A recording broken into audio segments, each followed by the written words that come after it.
session, I wanted to remind the House of what we have achieved. More than 20 Acts of Parliament have been passed, including our National Insurance Act that will increase the thresholds from July and be worth an average of £330 a year, the largest single personal tax cut for a decade. And our Economic Crime Act to respond to Putin's illegal war in Ukraine. And we hope by the end of the session to have passed our Borders Bill to take control of our immigration system, our Police Bill to make our streets safer, our Health Bill to reduce bureaucracy and help cut the COVID backlogs. Only today, new figures show that we have already recruited over 13,500 additional police since 2019, well ahead of our 12,000 target. Those police are already on your streets, making your community safer. We're focusing on delivering the people's priorities, and there is plenty more to come in the Queen's speech on the 10th of May. Mr. Speaker, this morning I had meetings with ministerial colleagues and others in addition to my duties in this House. I shall have further such meetings later today. Thank you, Mr. Speaker. As a proud maritime nation, the United Kingdom has long relied on its coastal communities to help deliver national prosperity. But today, too many of them face shared challenges and disproportionately high levels of deprivation. Does my right honourable friend therefore agree with me that to ensure beautiful constituencies like mine in Hastings and Rye can properly unleash their full potential, a specific and targeted government strategy focusing on communities, on coastal communities, is needed? And will he meet with me to discuss this? Yes, indeed, Mr. Speaker. And if she looks at the Levelling Up White Paper, she will find that it is indeed directed clearly at enhancing and improving the lives in our coastal communities, tilting resource and attention towards those fantastic coastal communities, and I will make sure that she gets a meeting with the relevant minister as soon as possible. Now comes the Leader of the Opposition, Keir Starmer. Thank you, Mr. Speaker. I know the Prime Minister will have whipped his backbenchers to scream and shout, and that's fine. That's fine. But I hope he's also sent a clear message that there's no place for sexism and misogyny or looking down on people because of where they come from in his party, in this House, or in modern Britain. Next year, Mr. Speaker, the UK is set for the slowest growth and the highest inflation in the G7. Why is he failing to manage the economy? Mr. Speaker, well, let me first of all say, in response to what the right honourable gentleman has said about sexism and misogyny, that I exchanged messages with the right honourable lady over the weekend, and I repeat what I said to her. There can be absolutely no place for such behaviour or such expression in this House, and we should treat each other, Mr. Speaker, frankly, with the respect that each other deserves. So, and on his point about the economy, yes, of course it is true that there is a crisis of global inflation around the world, but this government is tackling it with all sorts of ways that you would expect, Mr. Speaker, helping people with the cost of their energy, British energy, far more, by the way, than the Labour will put in, a British energy security strategy to undo the mistakes of previous Labour governments, Mr. Speaker, but above all, making sure that we have the fastest growth in the G7 last year, which would not have been possible if we listened to him. And if we listened to him, we would have frankly never come out of lockdown, Mr. Speaker, in July last year. And never forget, Mr. Speaker, that no Labour government has left office with unemployment lower than when they came in. Mr. Speaker, he sounds like the comical alley of the cost of living crisis. He pretends the economy is booming, but where there are problems, they're global. But in the real world, our growth is set to be slower than every G20 country except one, Russia. And our inflation is going to be double the rest of the G7. Does he think that denying the facts, staring him in the face, makes things better or worse for working people? Mr. Speaker, the facts are, as the IMF has said, that the UK came out of COVID faster than anybody else. That's why we had the fastest growth in the G7 last year. That would not have happened, Mr. Speaker, if we'd listened to Captain Hindsight. And if he studies their forecast, we will return to being the fastest by 2024 and the fastest in 2025, Mr. Speaker. That's what the IMF's forecasts say. He asks about. Read it. He asks about working people, Mr. Speaker. This is the government. This is the party that supports working people. Unlike them, with the biggest increase. Yes, I'll tell you what's going up. The living wage is going up, Mr. Speaker, by record amounts. Employment is going up, Mr. Speaker, by record amounts. 500,000 more people. They don't want to hear that. Let me give them the figures. 500,000 more people in paid employment now than there were before the pandemic began, and youth unemployment at or near record lows. Under Labour, just to remind you, everybody, under Labour, youth unemployment rose by 45%. Mr. Speaker, this must be the Oxford Union debating skills we've been hearing so much about. Failing to answer the question, rambling incoherently, throwing in garbled metaphors. Powerful stuff, Prime Minister. Here's the problem. It's not just his words that are complacent, it's his actions as well. The cost of living crisis was blindingly obvious months ago. But he said worries about inflation were unfounded. And he backed a tax-hiking budget. Does he think that his choice to be the only leader in the G7 to raise taxes during a cost of living crisis has made things better or worse for working people? Mr. Speaker, as I've just explained to the House, and I'll repeat it once more, this government and our Chancellor cut taxes on working people.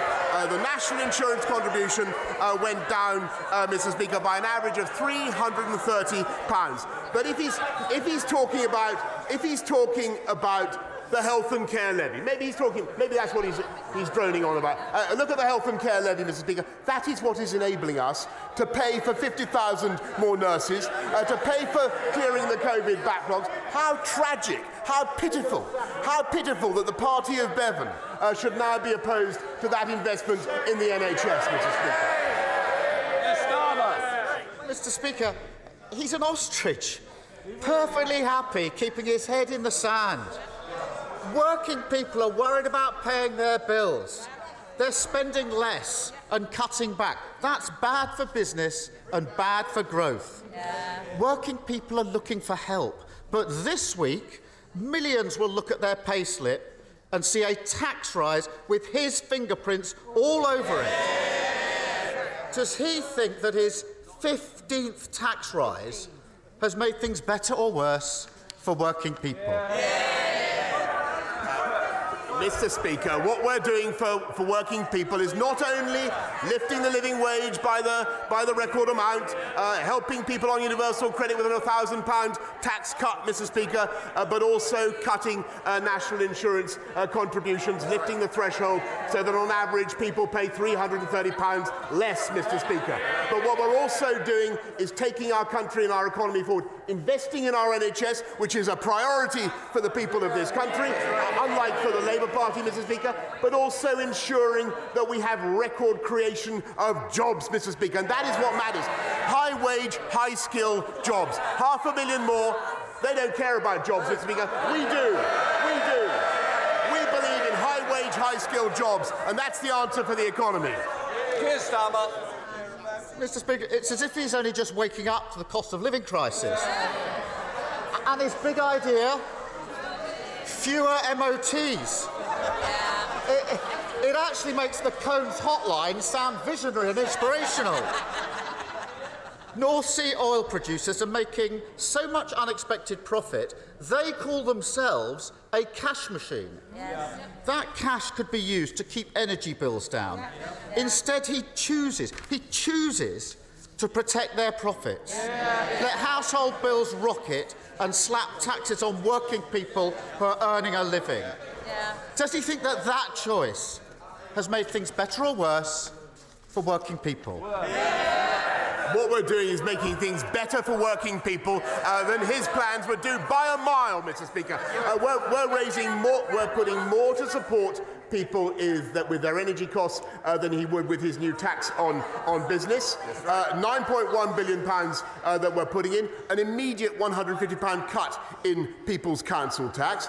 Their thing only raises £6.6 billion. And what it does is it clobbers the very businesses that we need to invest in energy to bring the prices down for people across this country. Clean, green energy, the wind farms, the hydrogen that this country needs. And what this government is also doing, Mr. Speaker, is reversing the tragic, historic mistake of the Labour Party in refusing to invest in nuclear. We're going to have a nuclear reactor every year and not a nuclear reactor every decade, which is what we got under Labour. So they're the party of excess oil and gas profits, and we're the party of working people. This Tory government's had its head in the sand throughout the cost of living crisis. First, they let prices get out of control. Then they denied it was happening. They failed to do anything about it, and then they made it worse with higher taxes. Because of his choices, we are set to have the slowest growth and the highest inflation in the G7. Mr. Speaker, a vote for Labour next week is a vote for a very different set of choices. We would ask oil and gas companies to pay their fair share and reduce energy costs. We wouldn't hammer working people with the worst possible tax at the worst possible time. We'd insulate homes to get bills down. And we'd close the tax avoidance schemes that have helped his Chancellor, where is he, reduce his family's tax bill while putting everyone else's up. That's a proper plan for the economy. So why doesn't he get on with it and finally make choices that make things better, not worse, for working people? Mr. Speaker, I can tell the right honourable gentleman, I listened to him over many weeks and many years, this guy is doomed to be a permanent spectator, Mr. Speaker, because we have a plan to fix the NHS and fix social care. They have no plan. We have a plan to fix our borders with our deal with Rwanda. They have no plan. We have a plan to take our economy forward. They have no plan. Let me tell you something, Mr. Speaker. He talks about the elections. He talks about the elections in a few days' time, Mr. Speaker. Let me remind him that everywhere you look, a Labour administration, it is a bankrupt shambles, Mr. Speaker. Hammersmith Council spent Labour-run Hammersmith spent £27,000 on EU flags, Mr. Speaker, 2 years after the referendum. Labour-run Nottingham Council bankrupt because of their investment in some communist energy plan of the kind that he now favours. He should apologise for it. Labour-run Croydon bankrupt, Mr. Speaker, because of their dodgy property deals. And never forget, Labour-run Britain in 2010, bankrupt because of what the Labour government did. And they said they had no money left. Mr. Speaker, he looks at council tax. Look at the difference between, he boasts he lives in Islington or Camden or somewhere like that. He should contrast neighbouring Westminster, which has the lowest council tax in the country, and better services too. That's the difference between Labour and Conservative across the country, Mr. Speaker. Vote Conservative on the 5th of May.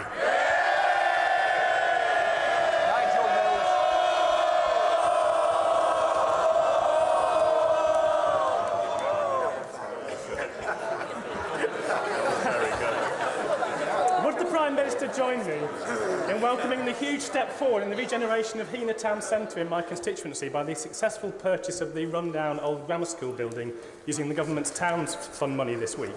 And would he agree that's exactly the sort of local delivery people should be voting on in next week's local election?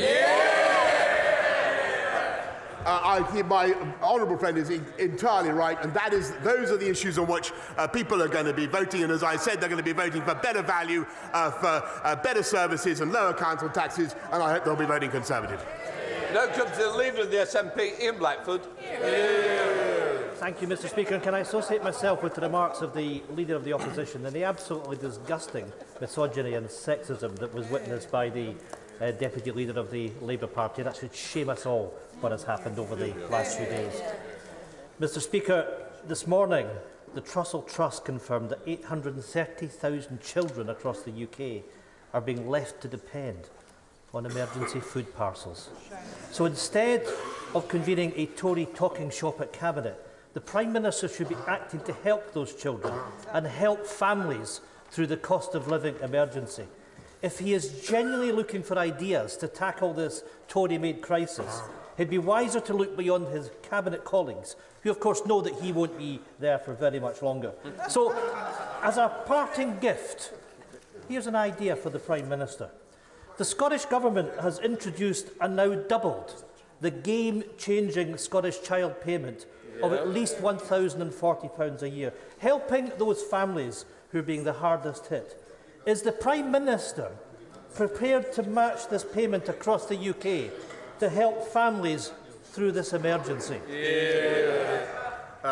Mr. Speaker, what we're doing to help families, and of course, it's important to do everything we can to help families in a tough time. And that's why we've massively increased the funds available to local councils to support families that are having a particular hardship. The Holidays and Activities Fund, now running at £200 million, is there as well. We will do everything we can to support families throughout this period when we're dealing with the aftershocks of the COVID pandemic, Mr. Speaker. But if I may say so, I think this is another example, and he may not appreciate me pointing this out, but it is true, as another example of the vital strength of our economic union and the importance of support from the UK Treasury, which is what he gets.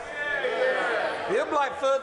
My goodness, Mr. Speaker, we have children facing poverty. The Scottish Government are responding by the child payment, and by the way, it will increase again later this year, and we get nothing.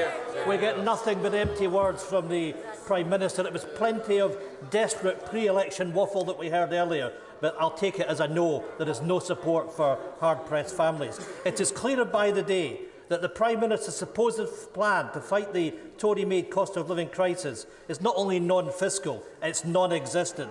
So, Prime Minister, I'll try again. Here are 3 other ideas for the Prime Minister that would help families with soaring costs right now. Scrap his national insurance tax hike, reverse the Tory cuts to universal credit, and match Scotland's 6% benefits rise instead of imposing a real term cut. 3 things that will make a difference to millions of people. Has the Prime Minister come to terms with the reality that if he fails to act now, the voters will send him and his sleaze-ridden party a message by voting SNP next Thursday? Mr. Speaker, we're helping families up and down the country with the universal credit. He asked about universal credit. We're tapering it so that people get another £1,000 in their pockets. Working people get another £1,000 in their pockets. We're helping families in the way that I have described, Mr. Speaker. And just to remind the House that under this government there are now far fewer children in workless households than there were before this government came in. And that is because we believe in championing work, championing employment, and helping people into high-wage, high-skilled jobs. That's what counts. And as for our respective political longevities, well, I wouldn't like to bet on him outlasting me, Mr. Speaker. Laura Farris. Thank you, Mr. Speaker. Last April, the Berkshire West CAM service received an additional £120 million to tackle waiting times for autism and ADHD diagnoses. 12 months on, they have outlined a general ambition to reduce delays, but have set no targets or timescales for improvement, with some families still waiting 2 years for their child to be seen.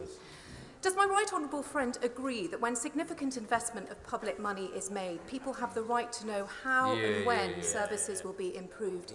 And would he support my campaign for a 12-month maximum wait for any family in West Berkshire seeking a diagnosis of this kind? She's absolutely right, and it's a great campaign that she's running. Mr. Speaker, and the government is indeed providing the funding to improve autism and learning disability services, but it's also important that people get the diagnosis that the assessment that they need within 12 weeks, and the measures in our health and care bill will approve local accountability for those services. Sir Geoffrey Donaldson. Thank you, Mr. Speaker. The Road Haulage Association has confirmed that the cost of moving goods from this part of the United Kingdom to Northern Ireland has risen by 27% in the first year of the operation of the protocol. The Irish Sea border is harming our economy. It is undermining political stability in Northern Ireland. Next week, the people of Northern Ireland will go to the polls to elect an assembly. What hope can the Prime Minister give to the people of Northern Ireland that this protocol will be removed and that Northern Ireland's place within the UK internal market will be restored?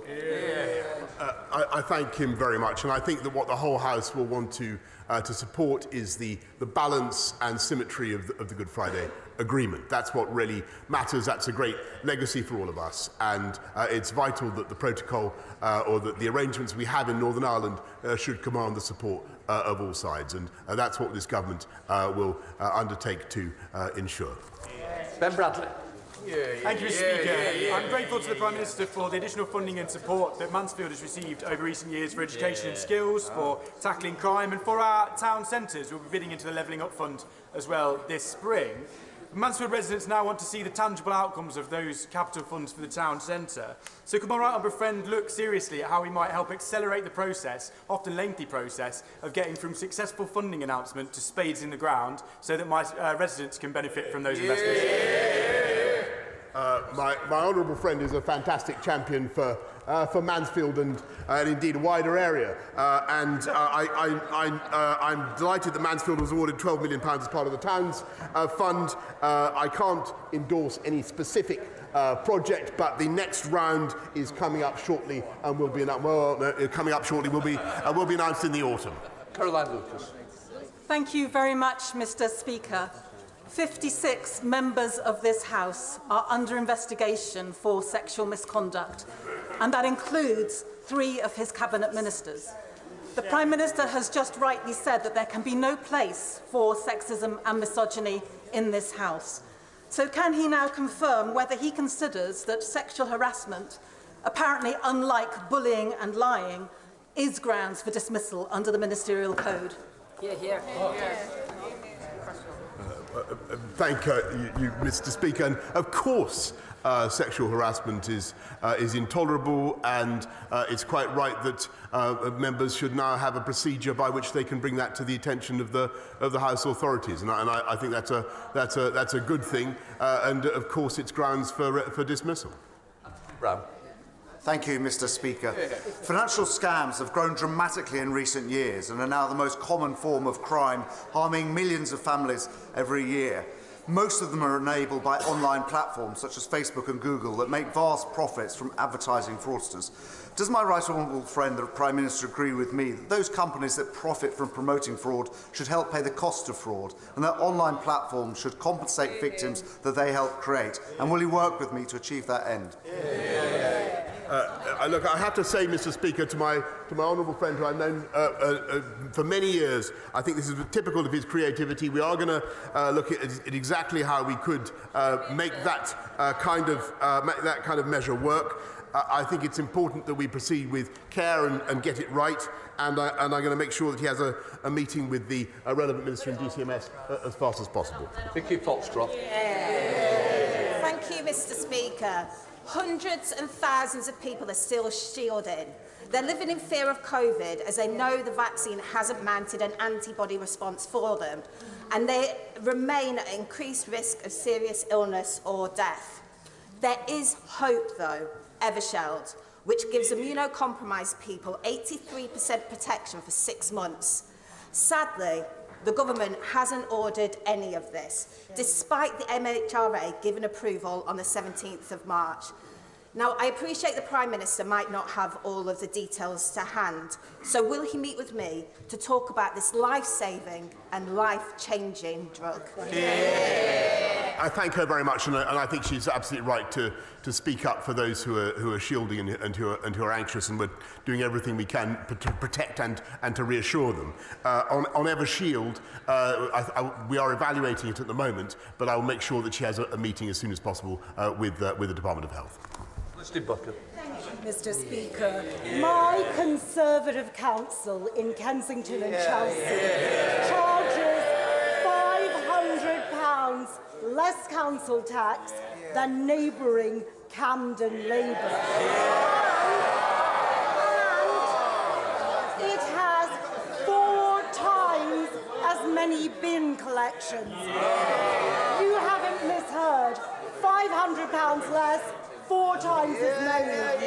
Does my right honourable friend agree with me that everyone who wants low council tax and good services needs to vote Conservative? Mr. Speaker, do I agree with my honourable friend? There is not a syllable with which any sensible person in this country could possibly dissent. Thank you, Mr. Speaker. Last week, the Daily Telegraph, not normally a paper that I read, but I did read this headline that said Northern Ireland could be forced to follow EU rules on COVID tests. The Chancellor told the House that Northern Ireland could benefit from moves to scrap VAT on energy efficiency measures because of the protocol. So now the protocol's restrictions threaten a shortage of COVID tests in Northern Ireland. So can I ask the Prime Minister, the financial cost of the protocol can be measured, but the true cost in relation to VAT, to medicines, to COVID tests and damaged relationships is much greater. When is the Government and my Prime Minister going to restore our place in the United Kingdom? I thank him very much, and there is clearly an economic cost to the protocol, and that is also now turning into a political problem and an imbalance in sentiment about it. We need to rectify that balance for the sake of the Good Friday Agreement on which this country depends. Paul Holmes. Thank you, Mr. Speaker. By 2025, Liberal Democrat Eastleigh Borough Council will have a debt of £650 million, which stands at £6,300 for every resident in Eastleigh. Does the Prime Minister think that it is acceptable for this council to become a speculative property developer? And what advice would he give to my constituents next week to put a stop to this casino council and its profligate ways? My honourable friend is completely right about Eastleigh Borough Council, the debts they have run up, and I can't even see the leader of the Liberal Democrats in his place. Not even delivering value for money for his own constituents, Mr. Speaker. Mr. Speaker, the cost of household food bills is set to rise by £271 this year as prices soar. The supermarkets are lowering their prices to help customers struggling to buy food. And the Resolution Foundation have reported that 1.3 million low-income Britons will be pushed into absolute poverty by the cost of living crisis. But this government is doing nothing to protect people who are struggling. If the supermarkets are stepping in to protect people's pockets, what will the Prime Minister do? What we've done just in the last few months is put £22 billion in to help people with, excuse me, Mr. Speaker, with the cost of living. But I want to pay tribute and to those businesses which are now trying to protect consumers from the impact of the global inflation crisis. And the fact is that many businesses now do have the cash reserves, not to take prices, as they put it, but to shield consumers from the impact, and I hope that they do so.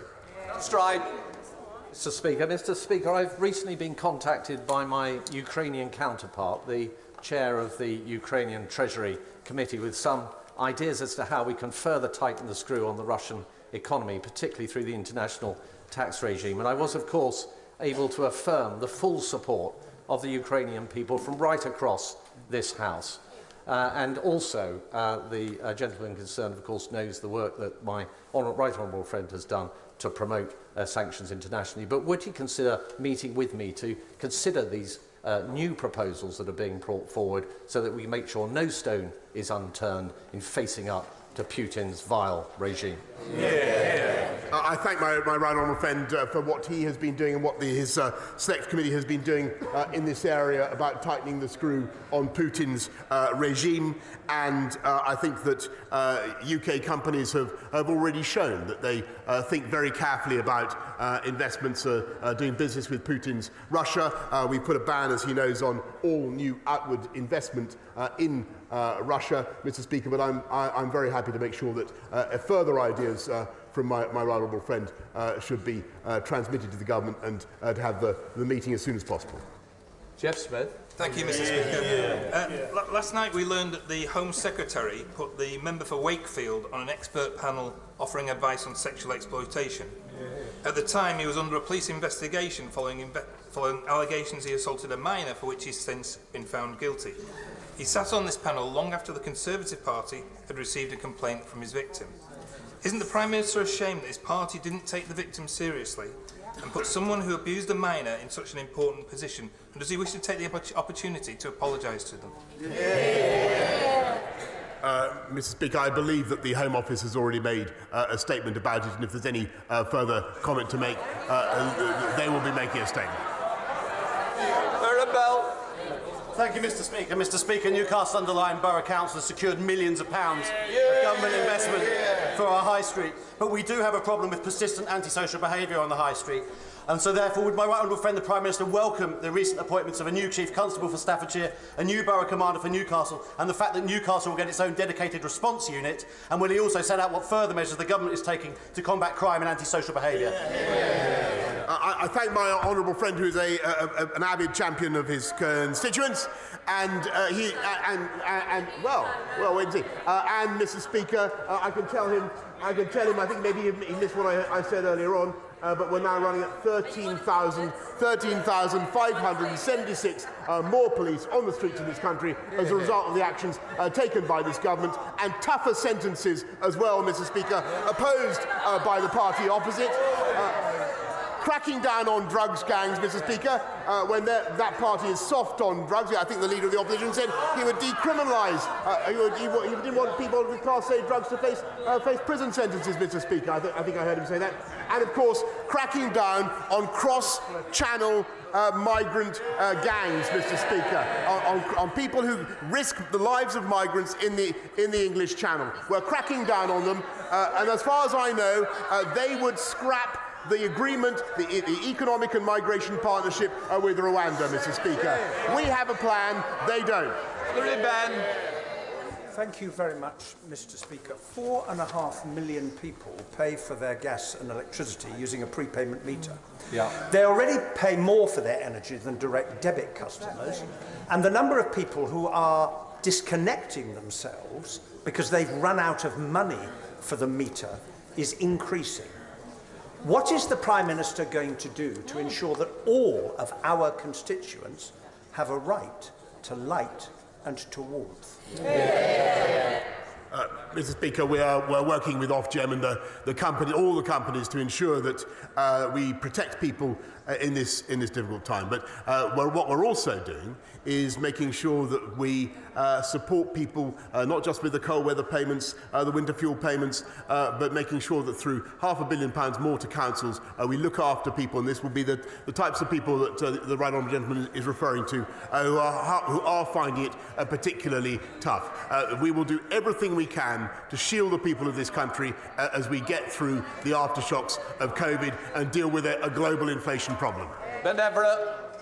Mr. Speaker, within the last hour or so, it's been reported that some 287 members of this House have been sanctioned by the Russian state. Now, I'm sure nobody here is rushing to change their summer holiday plans, but perhaps the Prime Minister will assure us that he will continue his excellent relationship with President Zelensky and continue to provide the Ukrainian people and the Ukrainian military with the support that they need. Yes. Well, Mr. Speaker, it's no I think no disrespect to those who haven't been sanctioned when I say that all those 287 should regard it as a badge of honour.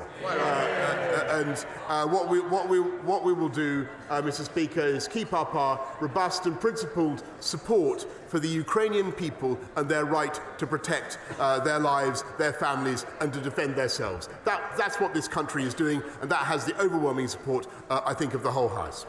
Final question, Daisy Cooper. Mr. Speaker, today a court has found that the government acted unlawfully when its policies led to the discharge of untested patients from hospitals to care homes at the start of the pandemic. The court also found no evidence that the former Health Secretary addressed the issue of the risk to care home residents of such transmission, despite the government insisting at the time that a protective ring had been thrown around care homes. The government has once again been found to have broken the law. Will the Prime Minister apologise to the families of the thousands and thousands of people who died in care homes in the first half of 2020? And will he also apologise to care workers for the shameful comment that he made in July 2020 when he said that too many care homes didn't follow procedures in the way that they could have?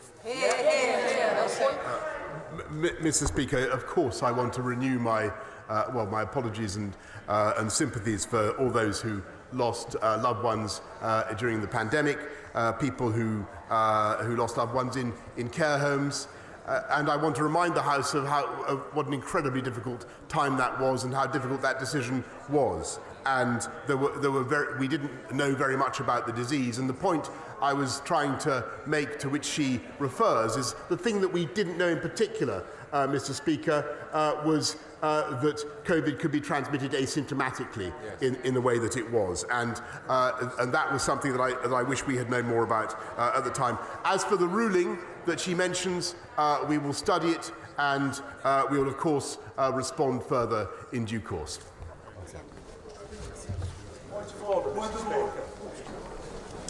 Michael Fabricant.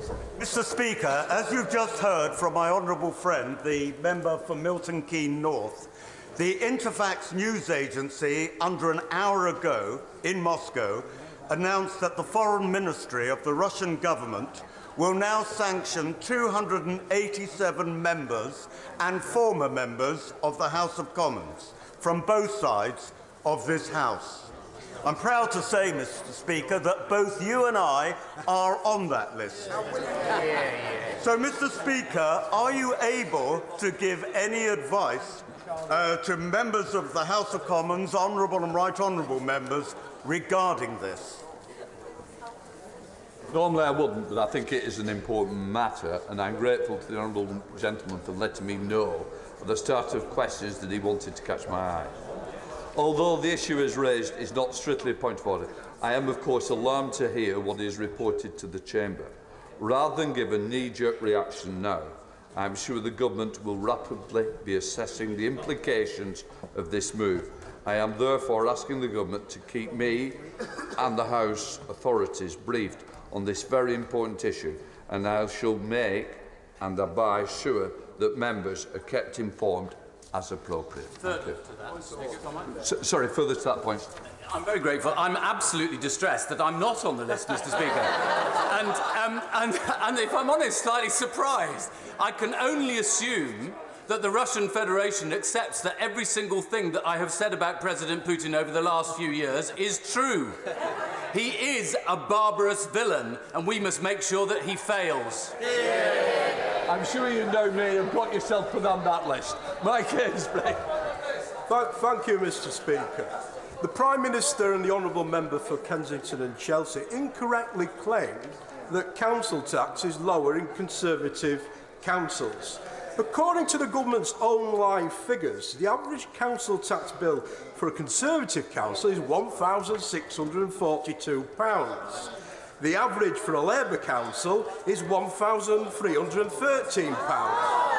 So, Conservative council tax bills, and this is a fact, are £329 higher than Labour council tax bills. Seeking your advice, Mr. Speaker, how to ensure those facts are put on record Can I just say to him, we're not going to continue a debate of the question earlier, and I think he's answered his own question. But I do hope he did let the member know that he was going to actually mention in the chamber. If not, I'm sure he'll just drop her a line. No. Right, let's come to the urgent question. I now call Yvette Cooper, Shadow Home Secretary. Thank you, Mr. Speaker, to ask the Home Secretary to make a statement about delays at the Passport Office. Well, thank you, Mr. Speaker. Prior to the pandemic, Her Majesty's Passport Office routinely processed approximately 7 million passports each year. Over the last 2 years, the necessary restrictions upon international travel meant only 4 million people applied for a British passport in 2020 and 5 million in 2021. This left about 5 million unrenewed passports. In 2022, many of the customers who delayed their application are returning. We expect this year to deal with 9.5 million British passport applications and have been planning for this. Throughout the pandemic, HM Passport Office prepared to serve an unprecedented number of customers. Alongside technical solutions, staffing numbers have been increased by 500 since last April, and we're in the process of recruiting another 700. These preparations ensured passport applications could be processed in record numbers. Last month seeing the highest total for any month on record, with HM Passport Office completing the processing of over 1 million applications, 13% higher than the previous record output. Inevitably, faced with this level of demand, applications will take longer. Consequently, in April 2021, guidance was changed to clearly advise customers to allow up to 10 weeks to get their passport, in recognition a surge would arrive as international travel returned. The vast majority of applications continue to be processed within 10 weeks. In fact, over 90% of applications were issued within 6 weeks between January and March, despite the much increased demand. HM Passport Office also provides an expedited service where an application from the UK has been with them for longer than 10 weeks. 42 applications have been expedited under this criteria since the 31st of March. With greater volumes of applications which are in the system for longer, levels of customer contact have inevitably risen. We recognise difficulties in contacting the Passport Office will cause concern for those wanting assurances about their applications. In response, the provider of the Passport Advice Line, Teleperformance, have been urgently tasked to add additional staff as their current performance is unacceptable. To finish, the team at HMPO are dealing with record numbers of applications and are delivering a record level of output to match this. Their hard work will enable millions of British citizens to enjoy a holiday abroad this summer, and I would like to thank them for it. Yvette Cooper.